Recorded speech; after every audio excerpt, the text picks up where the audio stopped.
Hey guys, just wanted to give you a fun story and update on just where we're at within the MacArthur family and what God is doing here uh, through us and through our family. And um, 2018, we began the process of adopting our daughter, Chelsea.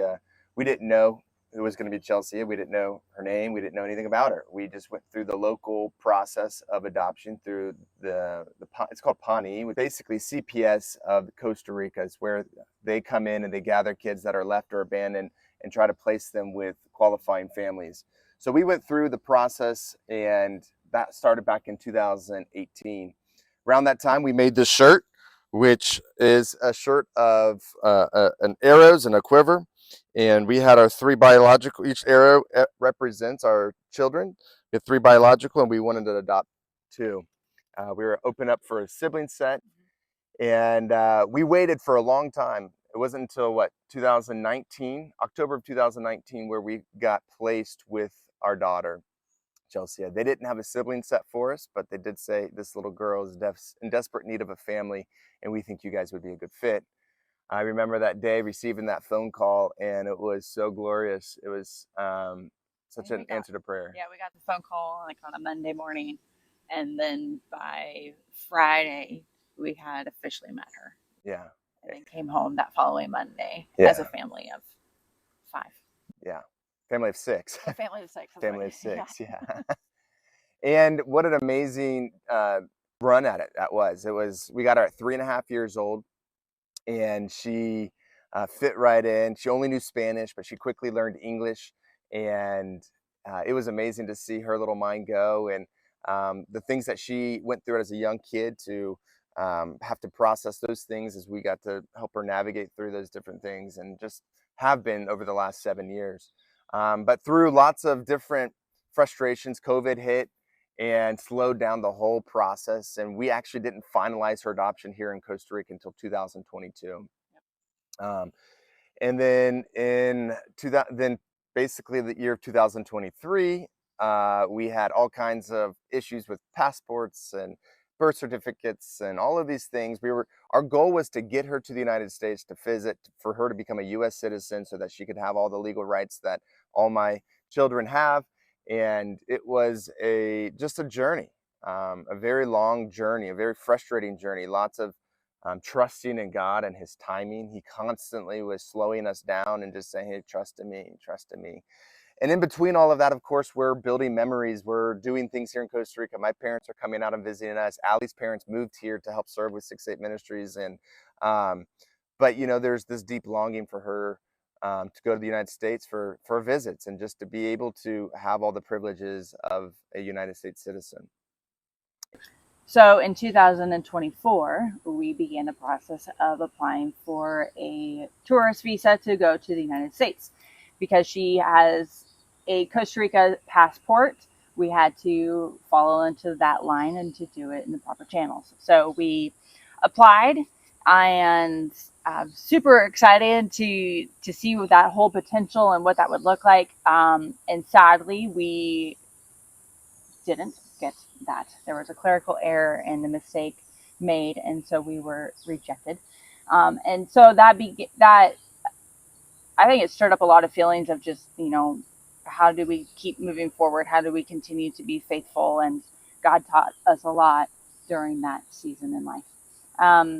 By the spring of, 2025? Mm-hmm. We were able to have hired a lawyer, and so through the United States, that would allow us to keep her citizenship within Costa Rica while also adopting her legally in the United States.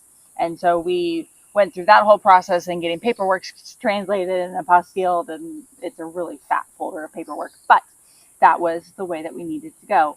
And we waited and we waited and we waited.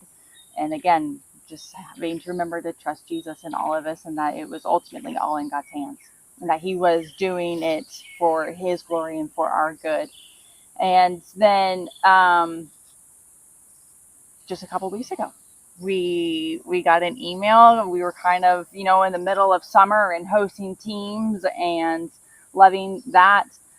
when we checked on the official website to see that we had an invitation to travel to the United States. And that was, oh my gosh, that was such a cool experience and such a moment of rejoicing with our parents, with our children, ultimately our children, um, and just so in awe of all that God had done. It just felt like such a hope had washed over us, and it was a great day of celebration.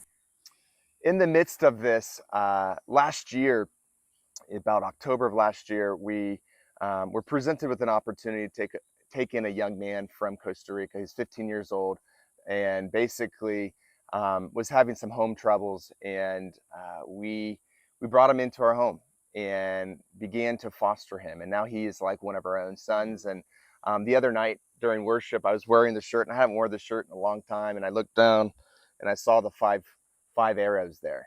And in the midst of God completing this process with Chelsea and becoming a U.S. citizen, um, I believe He's also completing the process of giving us five children. And his name is Duvon, and we love him dearly. And you guys can be praying for him and our other children, of course. And that is our next step, is to help him receive a visa so that he can visit the United States. And we're seeing what God does with this story, but it's a beautiful one. If you guys would like to partner with us, where there's two options, two ways that we're asking God to fulfill. One, we're trying to booster our personal support, our monthly personal support, as our expenses have increased, as we've added more kids to the family and teenagers at that, and trusting God with all of that. But also, this trip to the United States is going to be expensive. There's a lot of It's about $10,000 from all the lawyer fees and immigration fees and hotels and car rentals and air flights and all that stuff.